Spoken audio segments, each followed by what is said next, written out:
Hello, it's Jacob here. How often do you have a drink? Once a month? Once a week? Once a day? No, you have a drink many times a day.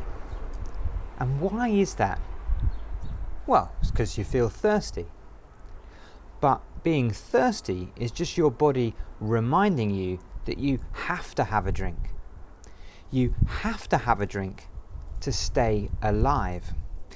Every drink of water you have, or any other drink, juice or whatever, it's keeping you alive. You have to drink to keep your body alive. Physical water that you drink keeps your physical body alive.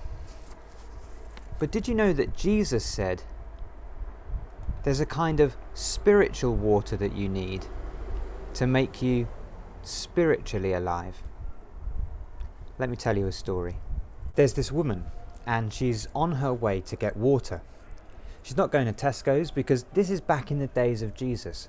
So she'd come out of her village and was going out to a well, which is like a deep hole dug in the ground with water at the bottom. And you drag the water up using a bucket. And she was going out to get water. When she got there, she saw a man sitting there. She had no idea who it was, but this man was Jesus. He was walking back up north from Jerusalem and his route had taken him past her village. It was about the middle of the day, it was very hot, Jesus was tired from all the walking and his disciples had gone into another town to buy food, so Jesus sat down by this well and waited. He waited for somebody to turn up with a bucket. And when this woman arrived, he said to her, "Can you give me a drink?" Now, she was shocked. Do you know why? Well, 3 reasons. Firstly, she was a Samaritan. Samaria was a separate country from Israel, where Jesus came from, and people from Jesus' country, the Jews, didn't normally speak to people from Samaria. Secondly, the Samaritans had a different religion from the Jews. They believed in the first 5 books of the Bible, but they didn't read any of the books of the prophets. And so Jewish people didn't really think they were worshipping God properly.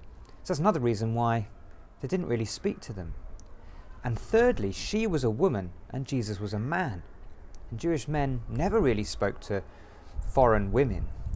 So she was the wrong gender, she was from the wrong country, she had the wrong religion. But Jesus spoke to her. And that's because Jesus is kind and he doesn't care about those sorts of things. He'd talk to anybody. Really, because he wanted her to find out who he was, the Saviour of the world. But the first thing he did is said, "Can I have a drink?" And she was shocked. She said, how come you're talking to me and asking me? Jesus said, you know, that's not really the shocking thing. The shocking thing is that if you knew the gift of God and you knew who this man is who's speaking to you, you'd ask him and he would give you living water. Let me read it from the Bible. A Samaritan woman came to draw some water, and Jesus said to her, "Give me a drink of water." His disciples had gone into town to buy food.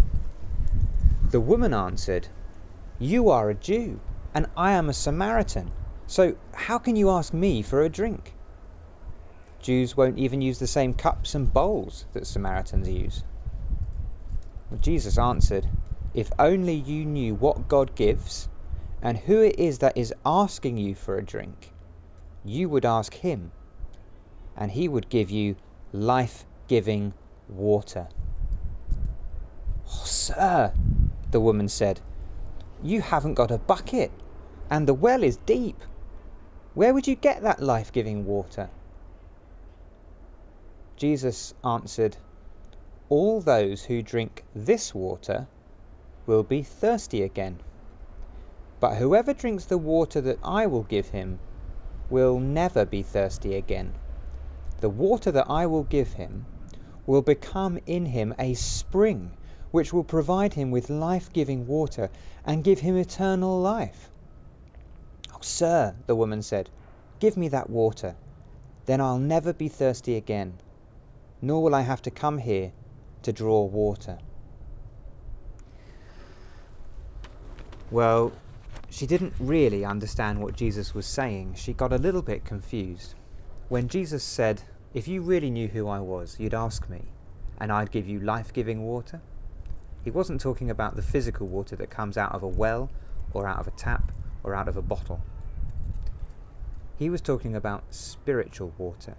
And that spiritual water, it's spiritual, so it's not actually water from a tap or a well. Jesus was talking about the Holy Spirit. When the Holy Spirit comes to live in you, it's like having the spiritual taps turned on. You're never thirsty. You're always fresh and refreshed, all the way into eternal life. The Holy Spirit keeps you alive forever. Well, how did all of this turn out? What happened in the end? The conversation went on for a while. Jesus kept talking to her. At first, she thought he was just a Jewish man. Then she said, "I can see that you're a prophet." She said, "But we're waiting for the Messiah to come." Jesus said, "Actually, I am the Messiah." And then she ran into her town to tell everybody that she had met someone who might actually be the Messiah.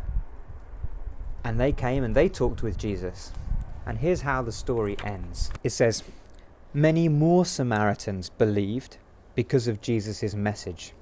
And they said to the woman, 'We believe now, not because of what you said, but because we ourselves have heard him, and we know that he really is the Saviour of the world.'" At first she thought he was a man, then she thought he was a prophet, then he told her he was the Messiah, and in the end, the people in her town all believed that Jesus was the Saviour of the world. They discovered that he's the only one who can give you life-giving water, spiritual water, the Holy Spirit, who gives the gift of eternal life with God. Let's pray. Heavenly Father, we thank you that you made water to keep us alive, but you also give the gift of life-giving water, the Holy Spirit, to make our spirits alive. Thank you for our bodies and for our souls. Thank you that you can give life to both. And we pray that you'd fill us with the knowledge of Jesus Christ, the Saviour of the world, so that we too might have that living water. Amen. Well, it's been really great to be with you. I hope you have a good week at school, and I'll see you again soon for another church assembly. Goodbye.